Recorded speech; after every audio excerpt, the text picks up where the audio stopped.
괜찮아. 이제 곧 나을 거야. 조금만 참아. 짐승도 살려내던 소년이 죽어가던 노인을 구해냅니다. 아들은 나를 죽이려 독을 쓰고 피 한 방울 안 섞인 너는 나를 살리는구나. 아들에게 버림받은 양반과 그를 구한 천안고와 소년, 피보다 진한 인연으로 얽힌 두 사람. 구름야담의 이야기가 계속될 수 있도록 구독과 좋아요로 응원의 마음을 보태주세요. 자, 그럼 오늘도 감동적인 옛날 이야기 지금 바로 시작합니다.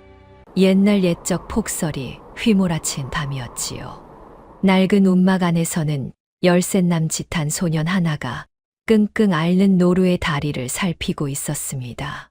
소년의 이름은 명길이었습니다. 일찍이 부모를 여의고 홀로 약초를 캐며 살아가는 고아였지요. 마을 사람들에게 명길은 그저 약초나 캐는 천한 아이에 불과했습니다.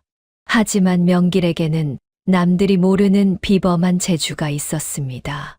돌아가신 아버지께서 물려주신 낡은 동의보감을 달달 외워 산짐승들의 병을 척척 고쳐내는 신통한 능력이었지요. 명길은 노루의 머리를 쓰다듬으며 다정하게 말했습니다. 괜찮아. 이제 곧 나을 거야. 조금만 참아. 노루는 슬픈 눈으로 명길을 바라보았습니다. 명길은 가느다란 침을 꺼내 노루의 다리 혈자리에 조심스레 꽂았습니다. 아프지 않을 거야. 내가 도와줄게. 그러자 놀라운 일이 벌어졌습니다. 방금 전까지 죽을 듯 신음하던 노루가 거짓말처럼 편안해했지요. 노루는 고맙다는 듯 명길을 한번 돌아보고는 눈보라 속으로 사라졌습니다. 명길은 흐뭇한 미소를 지으며 동의보감을 소중히 품에 안았습니다. 이튿날 새벽 명길은 약초를 캐러 산으로 올라갔습니다. 눈보라는 한풀 꺾였지만 여전히 매서운 바람이 불어댔지요. 명길은 언손을 호호 불며 겨우내 약효가 좋다는 산삼을 찾아 헤맸습니다. 그런데 바위 아래 눈밭에 무언가 쓰러져 있었습니다. 명길이 다가가 보니 화려한 비단 두루마기를 입은 노인이 피를 토하며 죽어가고 있었습니다. 얼굴은 사색이 되어 있었고 입술은 시퍼렇게 질려 있었지요. 명길은 재빨리 노인의 몸을 살폈습니다. 그러다 목덜미에서 무언가를 발견했습니다. 가느다란 독침이었지요. 명길은 숨을 죽였습니다. 이것은 단순한 조난이 아니었습니다. 바로 그때였습니다. 어디로 갔어? 샅샅이 찾아. 멀리서 사람들의 고함 소리가 들려왔습니다. 명길은 등골이 오싹해졌지요. 저 자들이 이 노인을 죽이려 한 자객들임이 분명했습니다. 명길은 잠시도 망설이지 않았습니다. 왜소한 체구였지만 산에서 단련된 힘으로 노인을 짊어졌습니다. 그리고 자신이 사는 산중턱 움막을 향해 죽으림을 다해 달렸지요. 다행히 거센 눈보라가 두 사람의 발자국을 금세 지워주었습니다. 자객들은 코앞에서 흔적을 놓치고 산을 헤매다 결국 발길을 돌렸습니다. 명길은 움막 안에서 숨죽인 채 그들이 완전히 사라질 때까지 기다렸지요. 명길은 노인을 움막 안 아랫목에 조심스레 눕혔습니다. 바람이 숭숭 들어오는 낡은 움막이었지만 그나마 따뜻한 곳이었지요. 노인은 식은땀을 흘리며 가쁜 숨을 몰아쉬고 있었습니다. 명길은 선반에서 낡은 동의보감을 꺼내 펼쳐 놓았습니다. 잡병편을 펼친 명길은 말려둔 약초를 태워 연기를 피웠습니다. 그리고 가느다란 침을 꺼내 노인의 혈자리에 하나씩 꽂아 나갔지요. 밖에서는 위민거리는 바람 소리와 자객들의 고함이 희미하게 들려왔습니다. 안에서는 명길이 숨을 죽인 채 침을 놓는 소리만 작게 울렸지요.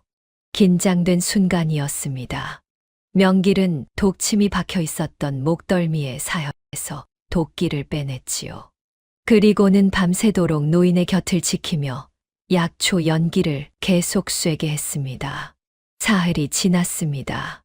노인이 천천히 눈을 떴습니다. 흐릿한 눈동자로 주변을 둘러보던 노인은 명기를 발견하고 떨리는 입술을 열었지요. 고맙구나. 명길은 묽은 미음을 끓여 노인에게 한 숟갈씩 떠 넣어 주었습니다. 미음을 삼킨 노인은 한참을 망연자실하다가 갑자기 오열하기 시작했습니다. 내가 어찌 이런 짐승을 낳았단 말이냐. 명길이 놀라 물었습니다. 무슨 일이 있으셨습니까? 노인은 떨리는 목소리로 말했습니다. 나는 한양에 사는 서대감이다. 며칠 전 약속이 있어서 강원도까지 먼 길을 왔지. 그런데 주막에 머물던 밤, 내 방에 자객들이 들이닥쳤다.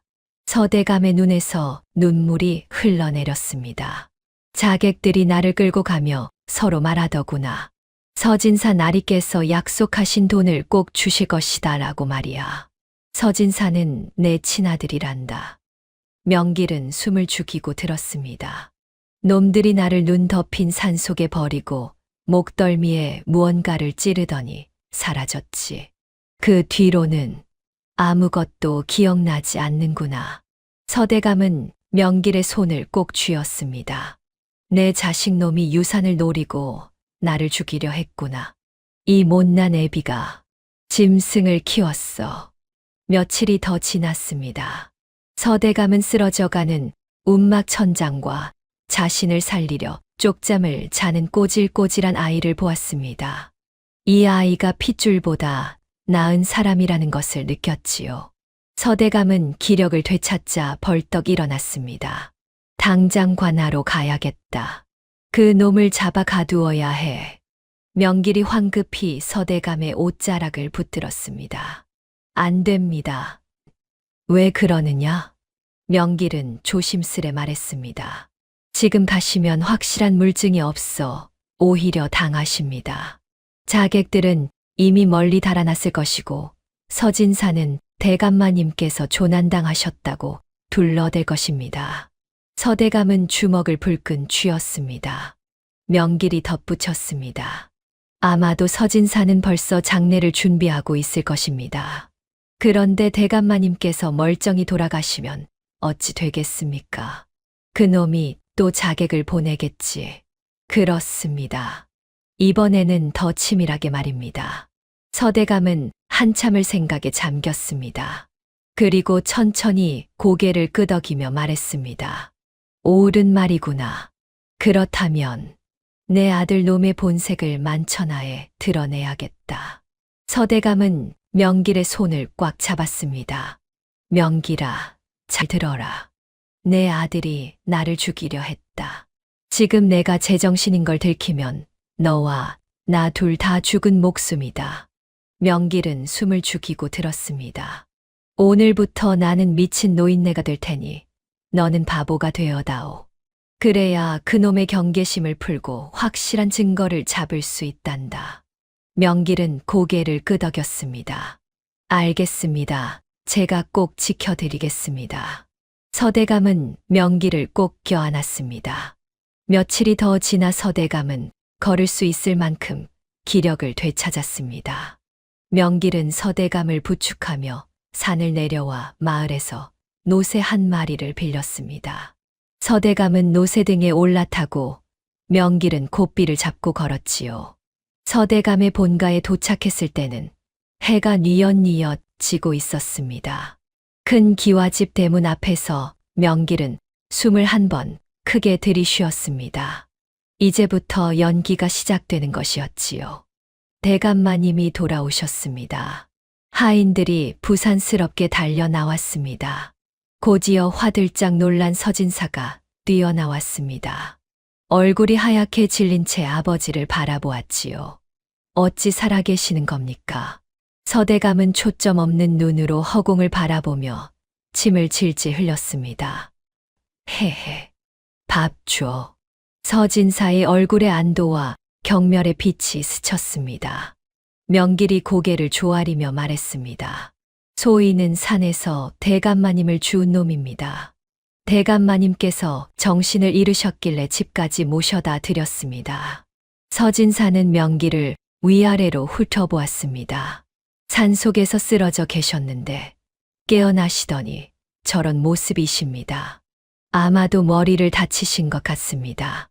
서진사는 속으로 쾌지를 불렀습니다. 독침이 뇌를 상하게 만들어 노망이 든 것 같았습니다. 죽지는 않았지만 이렇게 된 이상 곧 죽을 것이 분명했지요. 그래, 잘했다. 너는 이름이 무엇이냐? 명길이라 합니다. 명길아, 아버지를 모셔왔으니 당분간 이 집에 머물며 아버지 시중을 들 거라. 알겠느냐? 명길은 머리를 조아렸습니다. 예, 소인 같은 천한 놈을 거두어 주시니 감사하옵니다. 서진사는 흐뭇한 미소를 지었습니다. 바보 같은 아이를 아버지 곁에 두면 감시하기에도 좋을 것이었습니다.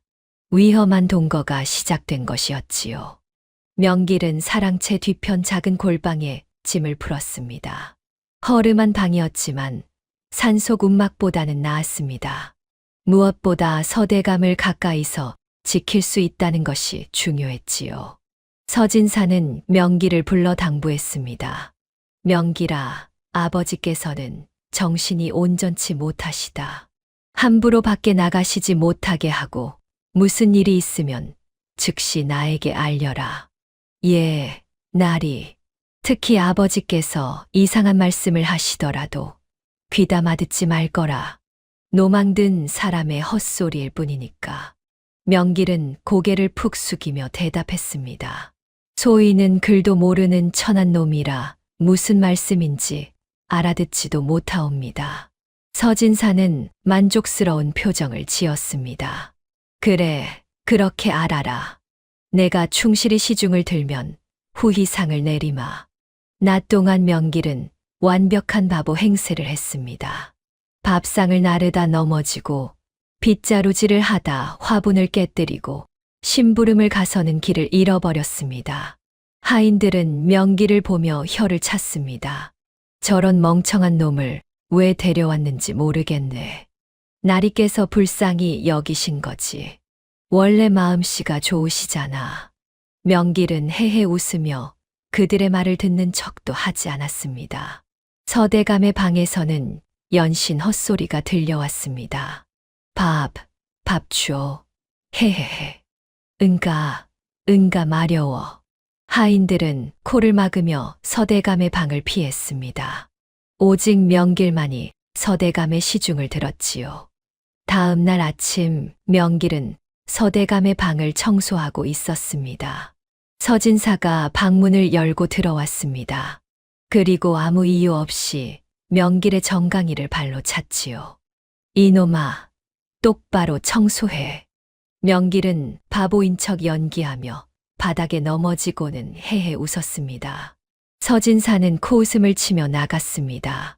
저녁 무렵 명길은 마당을 쓸다가 서진사의 서재 쪽을 힐끔힐끔 살폈습니다. 서진사가 급하게 어디론가 나가는 모습이 보였습니다. 명길은 그 뒷모습을 눈에 담았지요. 밤이 깊어갔습니다. 사랑채의 불이 모두 꺼지고 정막만이 흘렀습니다. 명길은 서대감의 방문을 조용히 닫고 안쪽 문빗장까지 걸었지요. 오늘 수상한 것들을 보았습니다. 서대감의 흐릿했던 눈빛이 순식간에 형형하게 살아났습니다. 무엇을 보았느냐? 서진사께서 낮에 급하게 어디론가 다녀오셨습니다. 돌아올 때 옷에서 술 냄새가 났고 품 안에 무언가를 숨기고 계셨습니다. 서대감은 주먹을 불끈 쥐었습니다. 또 무엇이 있느냐? 밤마다 서재에서 누군가와 만나십니다. 오늘은 낯선 산에 둘이 다녀갔는데 흉악한 얼굴들이었습니다. 서대감은 깊은 한숨을 내쉬었습니다. 명길아, 내가 평생을 바쳐 키운 건 자식이 아니라 짐승이었구나. 명길은 조용히 서대감의 곁에 앉았습니다. 내 핏줄이 섞인 놈은 나를 죽이려 독을 쓰고 피 한 방울 안 섞인 너는 나를 살리려 하는구나. 서대감의 눈에서 눈물 한 방울이 흘러내렸습니다. 명길은 서대감의 손을 꼭 잡았습니다. 낮에는 바보로, 밤에는 탐정으로 사는 이중 생활이 계속되었습니다. 며칠이 지나는 동안 명길은 집안의 모든 것을 관찰했습니다. 그러던 중 이상한 점을 발견했습니다. 서진사의 아내인 윤 씨 부인이 밤마다 안채에서 한숨을 쉬는 것이었지요. 윤 씨 부인은 단아하고 조용한 분이었습니다. 하지만 명길은 그녀가 남편 몰래 가슴을 치며 괴로워하는 모습을 여러 번 목격했습니다. 깊은 시름에 빠진 얼굴이었지요. 어느 날 저녁 명길은 마당을 쓸며 윤 씨 부인을 살폈습니다. 부인은 우물가에 앉아 하늘을 바라보고 있었습니다. 그 얼굴에는 말할 수 없는 슬픔이 가득했지요. 명길은 조심스럽게 다가갔습니다. 마님, 소인이 산에서 약초를 캐왔습니다. 윤 씨 부인이 고개를 돌렸습니다. 약초. 예, 마님. 이것을 다려 드시면 가슴 답답한데 좋사옵니다. 명길은 품에서 말린 약초 몇 뿌리를 꺼내 조심스레 내밀었습니다. 윤 씨 부인은 잠시 망설이다가 약초를 받았습니다. 고맙구나, 명길아. 마님께서 편찮으신 것 같아 감히 올립니다. 부디 건강하십시오. 명길은 고개를 조아리고 물러났습니다. 윤 씨 부인은 손 안에 약초를 물끄러미 바라보았습니다. 이 어린 아이가 자신의 마음 속 병을 알아본 것이었지요. 그날 밤 윤 씨 부인의 방에서 약 다리는 냄새가 은은하게 퍼져 나왔습니다. 며칠 뒤 서진사는 명길을 의심하기 시작했습니다. 아버지가 생각보다 오래 살아있고 명길이라는 아이가 늘 곁을 지키는 것이 마음에 걸렸습니다. 진짜 바보가 맞는지 확인해 보기로 했지요. 그날 아침 일찍 명길은 서진사가 부엌으로 가는 것을 보았습니다. 평소에는 부엌에 가지 않던 서진사였습니다. 명길은 수상한 낌새를 느꼈지요. 오늘 무슨 일이 생길 것 같구나. 명길은 서둘러 자신의 방으로 가서 약주머니를 뒤졌습니다. 그리고 해독 효과가 있는 약초를 몇 뿌리 씹어 삼켰지요. 만약을 대비해야 한다. 점심때였습니다. 서진사는 일부러 상한 고기를 서대감의 밥상에 올렸습니다. 그리고 명길을 불렀지요. 명길아, 이 고기가 상했는지 안 상했는지 내가 먼저 먹어보거라. 명길은 잠시 고기를 바라보았습니다. 코를 찌르는 냄새가 났습니다. 분명 상한 고기였지요. 하지만 망설이는 순간 의심을 살 것이 뻔했습니다. 예, 나리. 명길은 주저없이 고기 한 점을 집어 입에 넣었습니다. 그리고 허겁지겁 씹으며 웃었습니다. 아이고, 만나라. 이렇게 만난 고기는 처음이옵니다. 서진사는 명길의 얼굴을 찬찬히 살폈습니다. 명길은 두 번째 고기까지 집어 먹으며 입맛을 다셨습니다. 조금의 망설임도 없었지요. 똥인지 된장인지도 모르는 놈이로군.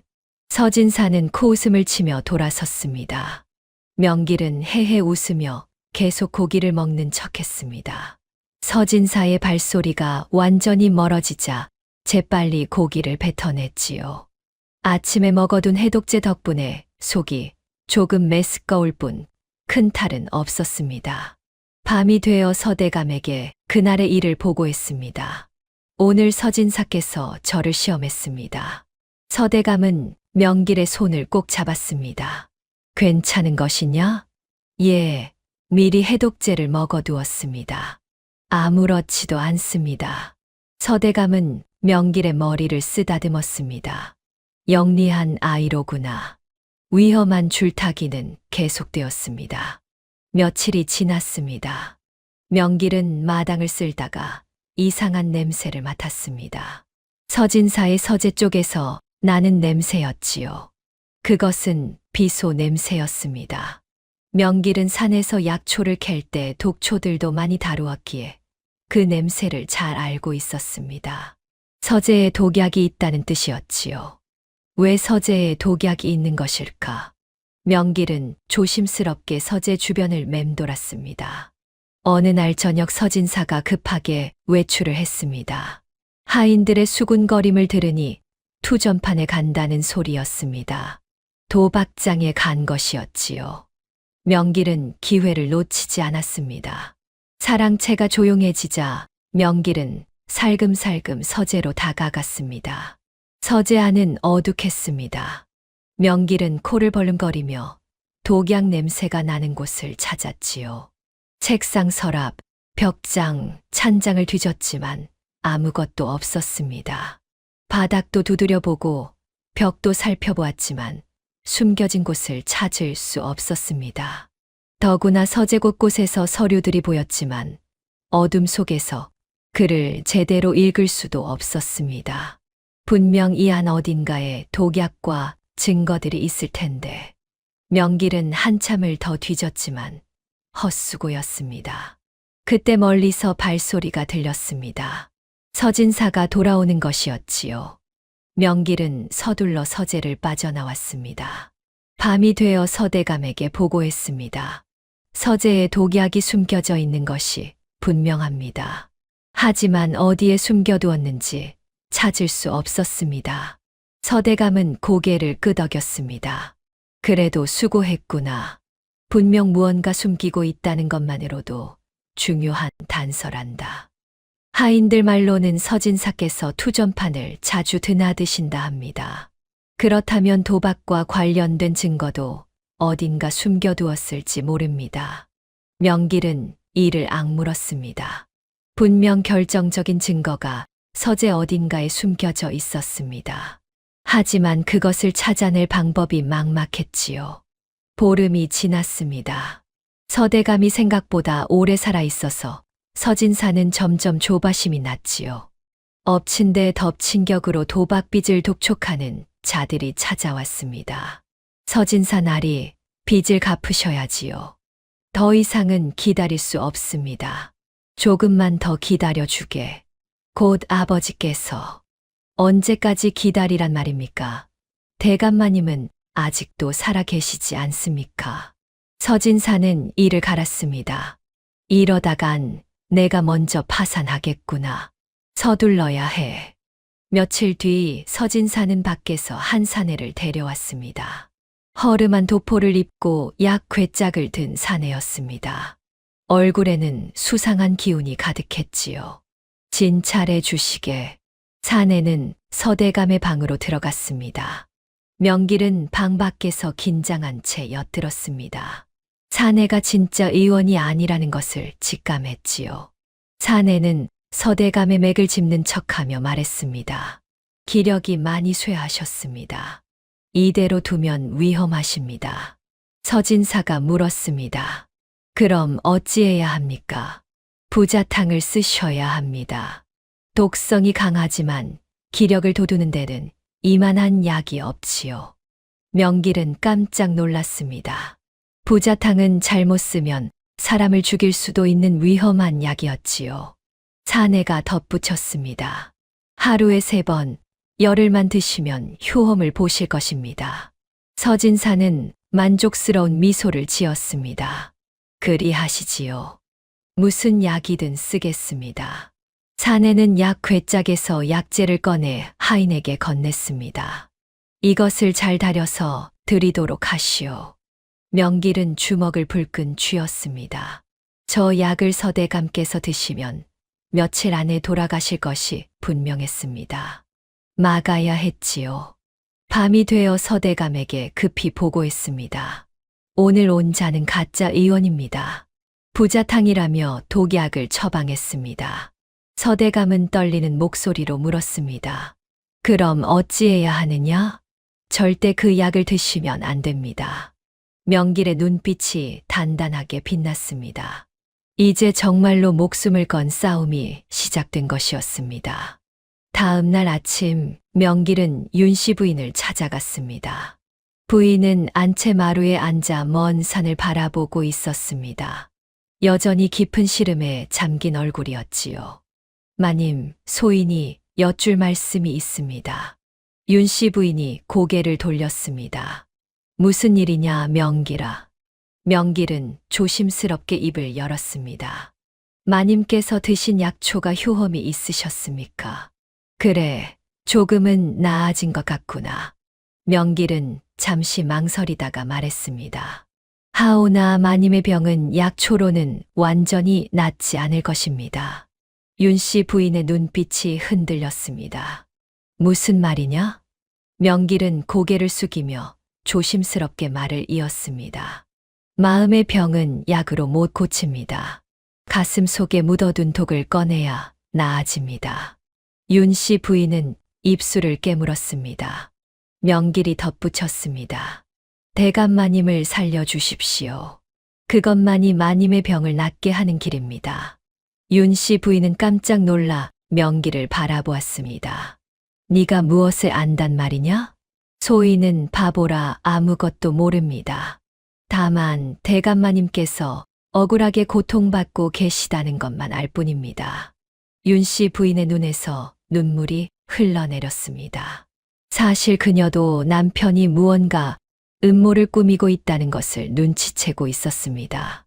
밤마다 서재에서 수상한 자들을 만나고 도박판을 드나들고 시아버지를 천대하는 모습을 보며 마음이 찢어졌지요. 내가 무엇을 할 수 있겠느냐? 마님께서는 선한 분이십니다. 그 선한 마음으로 옳은 일을 하시면 됩니다. 명길은 깊이 고개를 숙였습니다. 윤 씨 부인은 한참을 울다가 천천히 입을 열었습니다. 내가 생각해보마. 명길은 물러났습니다. 그날 밤 윤 씨 부인은 잠을 이루지 못했습니다. 남편에 대한 의리와 시아버지에 대한 도리 사이에서 깊은 갈등에 빠졌습니다. 하지만 가슴 한편에서는 이미 답을 알고 있었지요. 옳은 일을 해야 한다는 것을 말입니다. 다음 날 가짜 의원이 달인 부자탕이 완성되었습니다. 하인이 김이 모락모락 나는 약사발을 받쳐 들고 서대감의 방으로 향했습니다. 서진사도 뒤를 따랐지요. 명길은 마당에서 그 광경을 보았습니다. 안 돼. 저 약을 드시면 대감마님께서 위험하시다. 서대감의 방문이 열리고 하인이 약사발을 들고 들어가려는 순간이었습니다. 아이고. 명길이 뛰어오다가 문지방에 걸려 넘어졌습니다. 그대로 하인과 부딪혔고 약사발이 공중으로 날아올랐지요. 약사발이 마루 바닥에 떨어져 산산조각이 났습니다. 검붉은 약물이 사방으로 튀었지요. 서진사가 벌겋게 달아올라 명길의 멱살을 잡았습니다. 이놈, 네가 지금 무슨 짓을 한 거냐? 죄송합니다. 소인이 그만 발을 헛디뎠습니다.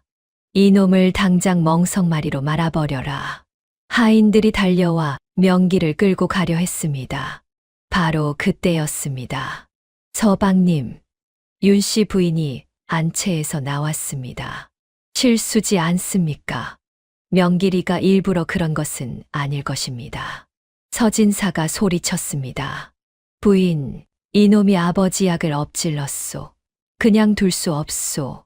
아이가 바보라 그런 것이지 고의가 아니지 않습니까? 약은 다시 다리면 되지 않겠습니까? 윤 씨 부인의 목소리는 차분했지만 단호했습니다. 서진사는 잠시 망설이다가 명길을 밀쳐냈습니다. 다음에 또 이런 실수를 하면 그때는 용서하지 않겠다. 명길은 바닥에 엎드려 연신 고개를 조아렸습니다. 죄송하옵니다. 죄송하옵니다. 서진사는 화를 사기지 못한 채 돌아섰습니다. 약을 다시 다려라. 하인들이 부산스럽게 움직였습니다. 명길은 윤 씨 부인을 힐끔 쳐다보았습니다. 부인은 아무 말 없이 안채로 돌아갔지요. 하지만 명길은 알았습니다. 윤 씨 부인이 자신의 편이 되어 주었다는 것을 말입니다. 명길은 윤 씨 부인이 자신을 도와준 뒤로 조심스럽게 그녀를 지켜보았습니다. 부인의 마음이 움직인 것은 분명했지만 과연 어떤 결심을 할지는 알 수 없었지요. 어느 날 밤 명길은 서대감의 방에서 평소처럼 시중을 들고 있었습니다. 서진사는 또다시 투전판에 나갔고 사랑채는 고요했습니다. 명길은 불안한 마음으로 밤이 깊어가기를 기다렸지요. 자정이 넘었습니다. 작은 노크 소리가 들렸습니다. 명길이 조심스럽게 문을 열자 윤 씨 부인이 서 있었습니다. 손에는 2권의 낡은 장부를 들고 있었지요. 윤 씨 부인은 떨리는 손으로 장부를 명길에게 건넸습니다. 명길아, 이것은 서재 바닥 밑에 숨겨져 있던 것이다. 명길은 장부를 받아들었습니다. 어찌 이것을 서방님이 잠든 사이 몰래 가져왔다. 윤 씨 부인의 눈에는 눈물이 고여 있었습니다. 나는 더 이상 죄악을 방관할 수 없구나. 아버님께서 억울하게 고통받으시는데 며느리로서 어찌 모른 척할 수 있겠느냐. 명길은 깊이 고개를 숙였습니다. 마님의 용기에 감사드립니다. 그때 서대감이 방 안에서 나왔습니다. 윤 씨 부인은 깜짝 놀라 서대감을 바라보았습니다. 서대감의 눈빛이 또렷했습니다. 아버님, 정신이 온전하셨습니까? 서대감은 며느리의 손을 꼭 잡았습니다. 그래, 내가 미친 척을 한 것이란다. 용서하거라. 윤 씨 부인은 그제야 모든 것을 이해했습니다. 아버님, 제가 몰랐습니다. 아니다. 네가 옳은 일을 해주었구나. 고맙다. 명길은 장부를 펼쳐보았습니다. 한 장부에는 비소를 비롯한 여러 독약들을 구매한 기록이 빼곡했습니다. 다른 장부에는 어마어마한 도박 빚이 적혀 있었지요. 이것이면 충분합니다. 서진사의 죄를 밝힐 수 있습니다. 윤 씨 부인이 조심스럽게 물었습니다. 아버님, 이제 어찌 하실 생각이십니까? 때를 기다려야 한다. 명길이 고개를 끄덕였습니다. 이제 마지막 한 수만 남은 것이었지요. 서대감의 환갑날이 다가왔습니다. 서진사는 마을 사람들을 초대해 성대한 잔치를 준비했지요. 아버지의 환갑을 온 동네 사람들과 함께 축하해야지요. 서진사는 환한 미소를 지으며 잔치 준비를 독려했습니다. 하지만 명길은 불길한 예감이 들었습니다. 환갑 잔치라니 분명 무언가 음모를 꾸미고 있을 것이다. 명길은 서진사의 일거수일투족을 살폈습니다. 환갑날 아침이 밝았습니다. 마당에는 큰 상들이 차려지고 마을 사람들이 하나둘 모여들기 시작했습니다. 모두들 서대감의 환갑을 축하하러 온 것이었지요. 서진사는 손님들을 맞으며 효자 행세를 했습니다. 아버지께서 노망이 드셨지만 그래도 환갑은 환갑이지 않습니까? 잘 모셔야지요. 사람들은 서진사를 칭찬했습니다. 참으로 효성이 지극하시구려. 저런 자식을 두어야 복이지. 명길은 이를 악물었습니다. 점심때가 되었습니다. 서진사가 명길을 불렀습니다. 명길아, 너가 헛간에 가서 술독을 정리해라. 손님들께 드릴 술이 부족하구나. 예, 나리. 명길은 이상한 낌새를 느꼈지만 헛간으로 향했습니다. 헛간에 들어서는 순간이었습니다. 철컥. 뒤에서 문이 닫히고 자물쇠가 채워지는 소리가 들렸습니다. 나리, 나리. 명길이 문을 두드렸지만 아무 대답이 없었습니다. 서진사의 차가운 목소리만 들려왔습니다. 오늘은 중요한 날이니 네가 실수할까봐 가두어 두는 것이다. 잔치가 끝날 때까지 거기 있거라. 명길은 등골이 오싹해졌습니다. 오늘 대감마님을 해칠 생각이구나. 밖에서는 잔치 분위기가 무르익어 갔습니다. 악사들이 풍악을 울리고 사람들이 웃고 떠들었습니다. 서대감은 마루에 앉아 멍하니 허공을 바라보고 있었지요. 서진사는 부엌에서 특별히 준비한 술병을 꺼냈습니다. 그 술에는 치사량의 독이 타져 있었습니다. 많은 사람들이 보는 앞에서 아버지가 술을 마시고 자연스럽게 죽게 만들 계획이었지요. 명길은 헛간 안에서 필사적으로 탈출구를 찾았습니다. 시간이 흘러갔습니다. 잔치는 절정으로 치달았고 곧 축배를 들 시간이 다가왔습니다. 명길은 헛간 안을 샅샅이 뒤졌습니다. 문은 두꺼운 나무로 되어 있었고 자물쇠는 튼튼했습니다. 힘으로는 도저히 열 수 없었지요. 어떻게든 나가야 한다. 대감마님께서 위험하시다. 명길은 헛간 구석구석을 살폈습니다. 다행히 헛간 안에는 농기구들이 있었습니다. 낡은 괭이와 삽이 보였지요. 명길은 바닥을 살펴보았습니다. 오래된 헛간이라 바닥에 흙이 파인 곳이 있었습니다. 여기다. 명길은 괭이를 들고 흙을 파기 시작했습니다. 괭이질을 하며 흙을 퍼냈습니다. 그리고 삽으로 파는 흙을 옆으로 치웠지요. 밖에서는 잔치 소리가 점점 커졌습니다. 자, 이제 축배를 드릴 시간입니다. 서진사의 목소리가 들렸습니다. 명길은 더욱 미친 듯이 흙을 파냈습니다.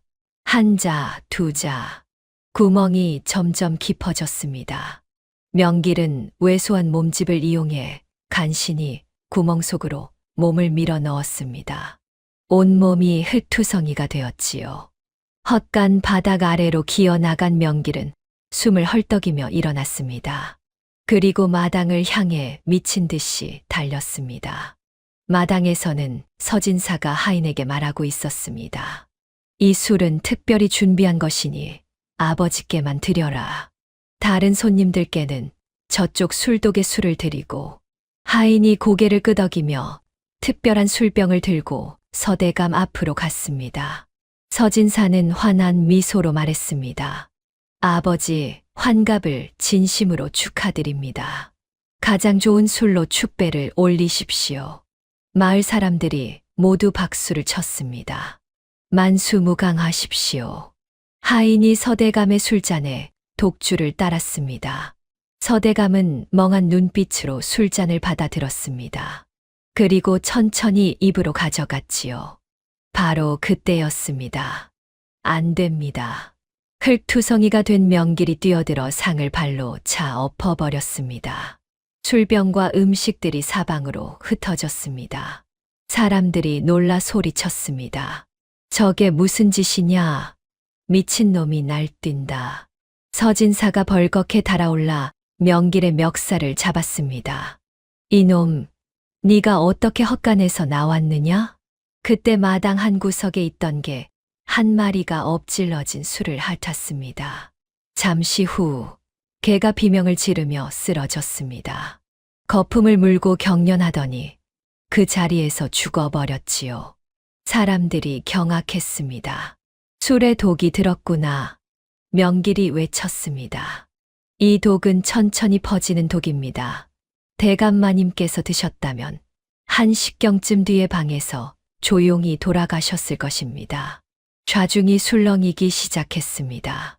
사람들은 죽은 개를 보며 웅성거렸습니다. 대감마님께서 그 술을 드셨다면 큰일 날 뻔했구나. 서진사는 창백한 얼굴로 뒤로 물러섰습니다. 그때 마을의 한 어른이 나섰습니다. 진사나리, 이 술은 어디서 구하셨소? 저기 주막에서 사온 것입니다. 주막 주인이 잘못 빚었나 보.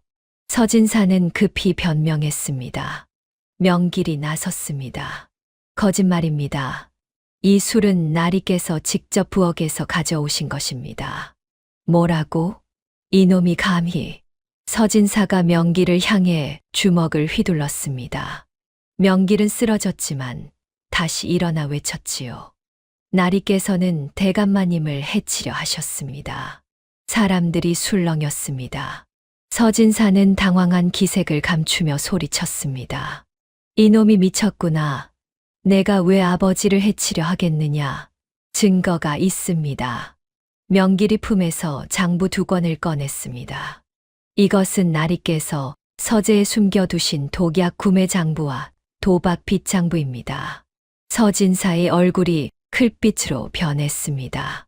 그것을 어떻게... 사람들이 장부를 둘러싸고 모여들었습니다. 그를 아는 이들이 장부를 펼쳐보더니 경악했습니다. 여기 온갖 독약을 산 기록이 있소. 도박 빚이 1000냥이 넘는구려. 서진사는 뒤로 물러서며 소리쳤습니다. 그것은 누명이요. 저 바보놈이 꾸며낸 것이요. 그때 윤 씨 부인이 안채에서 나왔습니다. 서방님, 윤 씨 부인의 목소리는 떨렸지만 단호했습니다. 그 장부는 제가 직접 서재에서 가져온 것입니다. 부인, 당신까지. 서진사는 눈이 뒤집혔습니다. 다들 나를 모함하는구나. 내가 무슨 죄를 지었다고. 사람들은 서진사를 의심의 눈초리로 바라보았습니다. 그때 서대감이 천천히 자리에서 일어났습니다. 멍하던 눈빛이 사라지고 형형한 빛이 눈에 담겼습니다. 침을 흘리던 입이 다물어지고 흐트러졌던 자세가 바로 잡혔지요. 아버지. 서진사는 믿을 수 없다는 표정으로 아버지를 바라보았습니다. 서대감은 위험 있는 목소리로 말했습니다. 네, 이놈. 좌중이 숨을 죽였습니다. 내 눈이 흐리고 귀가 먹은 줄 알았더냐? 서진사는 뒷걸음질 쳤습니다. 아버지 정신이 돌아오셨습니까? 나는 한 번도 정신을 잃은 적이 없다. 서대감의 목소리가 마당에 울려 퍼졌습니다. 니놈이 강원도에서 자객을 보내 나를 죽이려 했을 때부터 모든 것을 알고 있었다. 마을 사람들이 경악했습니다. 서진사는 그 자리에 주저앉았습니다. 모든 것이 끝났다는 것을 깨달은 것이었지요. 서대감은 서진사를 똑바로 바라보았습니다. 내가 흘린 침은 연기였으나 니놈이 흘려야 할 눈물은 진짜여야 할 것이다. 서진사는 바닥에 엎드렸습니다. 아버지, 잘못했습니다. 용서해 주십시오. 용서라고? 서대감의 목소리가 차갑게 식었습니다. 니놈은 친아버지를 죽이려 했다. 자객을 보내 산속에 버리고 독침을 놓아 죽이려 했지. 그것도 모자라 집으로 돌아온 나에게 독약을 먹이려 했구나. 마을 사람들이 분노했습니다. 천하에 이런 패륜이 있단 말이오. 짐승만도 못한 놈이로구나. 명길이 나섰습니다. 강원도 주막에서 대감마님을 납치한 자객들이 분명 있을 것입니다. 그들을 찾으면 서진사의 사주를 받았다는 증언을 들을 수 있을 것입니다. 서대감이 고개를 끄덕였습니다. 그리고 이 가짜 의원도 잡아들여야 한다. 부자탕이라며 독약을 처방한 자 말이다. 윤 씨 부인이 말했습니다. 그 의원은 사흘 전에도 다녀갔습니다. 서방님과 은밀히 이야기를 나누는 것을 보았습니다. 증거는 차곡차곡 쌓여갔습니다. 서진사는 완전히 무너졌습니다. 아버지, 저는 빚에 쪼들려서 어쩔 수 없었습니다.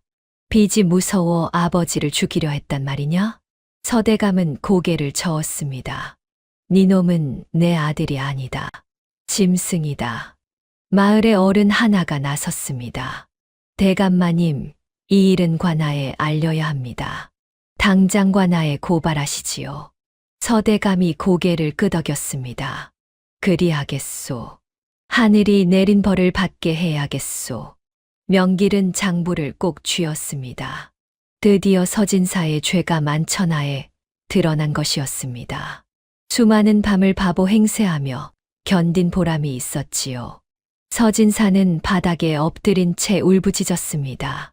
하지만 아무도 그를 불쌍히 여기지 않았습니다. 스스로 자초한 일이었으니까요. 환갑잔치는 참담한 심판의 자리로 변했습니다. 효자 행세를 하던 서진사의 가면이 완전히 벗겨진 것이었지요. 서대감은 관아로 향했습니다. 명길과 윤씨 부인도 함께였습니다. 손에는 독약 구매 장부와 도박 빚장부를 들고 있었지요. 사또는 서대감의 이야기를 듣고 크게 놀랐습니다. 이런 패륜이 있단 말이오? 친아버지를 독살하려 했다니. 윤씨 부인은 장부들을 내밀었습니다. 이것은 서재에 숨겨둔 독약 구매 장부와 도박 빚장부입니다. 사또는 장부를 살펴보았습니다. 분명한 증거로구려. 그리고 환갑잔치에서 독주를 올리려 한 일도 여러 증인이 있지 않습니까? 서대감이 말했습니다. 그렇습니다. 마을 사람들이 모두 보았습니다. 사또는 즉시 포졸들을 보내 서진사를 잡아오게 했습니다. 며칠 뒤 강원도에서도 소식이 왔습니다. 주막 주인의 증언으로 서진사가 고용한 자객 둘이 잡혔습니다. 서진사께서 은자 100냥을 주시며 대감마님을 산속에 버리고 독침을 놓으라 하셨습니다. 가짜 의원도 잡혔습니다. 서진사께서 저에게 부자탕으로 위장한 독약을 만들어 달라고 하셨습니다. 은자 5열량을 주셨습니다. 증거와 증언이 모두 모였습니다. 사또는 엄중한 표정으로 말했습니다. 서진사는 친부를 살해하려 한 대역죄인이다. 이는 유교의 근본인 효를 저버린 극악무도한 죄인이라. 사또 나리, 서대감이 떨리는 목소리로 말했습니다. 법대로 하십시오. 비록 제 친자식이지만 저지른 죄가 너무도 크옵니다. 서대감의 눈에는 눈물이 고여 있었습니다. 사또가 판결을 선고했습니다. 서진사는 친부 살해 미수죄로 참수형에 처한다. 서진사는 땅바닥에 엎드렸습니다. 아버지, 용서해 주십시오. 제가 잘못했습니다. 서대감은 차가운 표정으로 돌아서려 했지만 발이 떨어지지 않았습니다. 명길이 그 모습을 보았습니다. 아무리 악한 짓을 했어도 서진사는 서대감의 유일한 아들이었습니다. 평생을 키우고 사랑한 자식이었지요. 짐승은 사람의 말을 하는 법이 아니다. 서대감은 떨리는 목소리로 말했지만 그 눈에서는 눈물이 흘러내렸습니다. 끌고 가거라. 포졸들이 서진사를 끌고 갔습니다. 서진사는 끌려가며 울부짖었습니다. 서대감은 그 뒷모습을 바라보다가 결국 주저앉고 말았지요. 내가 제대로 가르치지 못했구나. 명길이 서대감을 부축했습니다. 명길아, 이것이 옳은 일이겠지. 법은 지켜져야 하는 것이지. 명길은 고개를 끄덕였습니다. 옳은 일이십니다. 하지만 마음이 아프신 것도 당연하십니다. 윤씨 부인도 눈물을 흘렸습니다. 자객들과 가짜 의원도 각각 태형과 유배형에 처해졌습니다. 며칠 뒤 서대감은 사또를 찾아갔습니다. 사또 나리, 한 가지 청이 있습니다. 제 아들놈의 참수형을 감하여 종신 유배로 바꾸어 주십시오. 비록 죄는 크나 제가 아비로서 마지막 자비를 베풀고 싶습니다. 사또는 한참을 생각하다가 고개를 끄덕였습니다. 대감마님의 뜻을 헤아리겠습니다. 종신 유배로 감형하겠습니다. 서대감은 깊이 고개를 숙였습니다. 고맙습니다. 사또 나리. 관할을 나서는 서대감의 발걸음은 무거웠습니다. 아들을 살렸지만 그 무게는 평생 짊어지고 가야 할 것이었지요. 한 달이 지났습니다. 서대감은 집안을 정리하기 시작했습니다. 재산의 절반을 마을 빈민들을 위해 내놓았지요. 이 재산은 내가 평생 모은 것이지만 나 혼자만을 위한 것이 아니오. 어려운 이웃들과 나누고자 하오. 마을 사람들은 서대감의 덕을 칭송했습니다. 서대감은 윤씨 부인을 불렀습니다. 너에게 미안하구나. 아버님, 무슨 말씀이십니까? 네가 이 집에서 받은 고통이 얼마나 컸겠느냐. 이제 친정으로 돌아가 새로운 삶을 살 거라. 윤씨 부인은 눈물을 흘렸습니다. 아버님께서 베푸신 은혜를 평생 잊지 않겠습니다. 서대감은 윤씨 부인에게 넉넉한 재산을 나누어 주었습니다. 부인은 친정으로 돌아가 편안한 여생을 보낼 수 있었지요. 며칠 뒤 서대감은 명길을 불렀습니다. 명길아, 이리 오너라. 서대감은 명길의 손을 꼭 잡았습니다. 너는 내 목숨의 은인이다. 너가 아니었다면 나는 억울하게 죽었을 것이고 죄도 밝혀지지 못했을 것이다. 제가 마땅히 해야 할 일을 했을 뿐입니다. 서대감은 고개를 저었습니다. 아니다. 피 한 방울 섞이지 않은 네가 목숨을 걸고 나를 지켜주었다. 네가 진정한 내 자식이다. 오늘부터 너는 내 정식 양손자다. 이름도 서명길이라 하자꾸나. 명길은 눈물을 흘리며 절을 올렸습니다. 세월이 흘렀습니다. 10년이 지난 어느 봄날, 한양의 한 의원에는 환자들이 줄을 서 있었습니다. 서명길 의원께서는 신이라 불릴 만하십니다. 그렇지요. 가난한 사람도 부자와 똑같이 정성껏 치료해 주시니까요. 의원 안에서는 이제 23이 된 명길이 환자를 돌보고 있었습니다. 할머니, 이 약을 하루에 3번 드십시오. 곧 나으실 것입니다. 고맙습니다, 의원님. 명길은 환자를 배웅하고 뒤뜰로 나왔습니다. 그곳에는 머리가 하얗게 센 서대감이 평상에 앉아 따뜻한 햇살을 쬐고 계셨습니다. 할아버지, 약 드실 시간입니다. 그래, 고맙구나. 서대감은 명길이 정성껏 달인 약을 받아 마셨습니다. 명길아, 네가 훌륭한 의원이 되어 이 할아비가 참으로 자랑스럽구나. 명길은 환하게 웃었습니다. 할아버님께서 저를 이끌어 주셨기 때문입니다. 서대감은 흐뭇한 미소를 지으며 명길을 바라보았습니다. 피는 물보다 진하다고들 하지만 진정한 가족은 피가 아니라 마음으로 이어지는 것이었습니다. 악한 일을 하면 반드시 벌을 받고 선한 일을 하면 반드시 복을 받는 법입니다. 서진사는 욕심에 눈이 멀어 아버지를 해치려 했지만 결국 벌을 받았고 명길은 진심으로 남을 도와 큰 복을 받았지요. 다음 영상을 빠르게 만나보시려면 좋아요와 구독을 눌러주세요. 지금 화면에 나오는 구름야담의 더 재미있는 영상들도 함께 해주세요.